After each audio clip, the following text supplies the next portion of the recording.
Mən İbrahimov Mustafa Ramazanoğlu Cəlilabad rayonunun Sabirabad kəndində yaşayıram.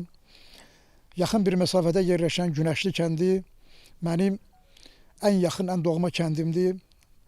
Hadisə baş vermiş yoldaşlar mənim dayım uşaqlarıdır. Bu hadisəni eşidərkən mən çox ağır azı keçirtdim. Ailədə xırda, adi, qeyri-adi olmayan bir xırda bir münasibətdən baş verən hadisədir. 3 körpə uşaqları, ailə çox gözəl ailədir.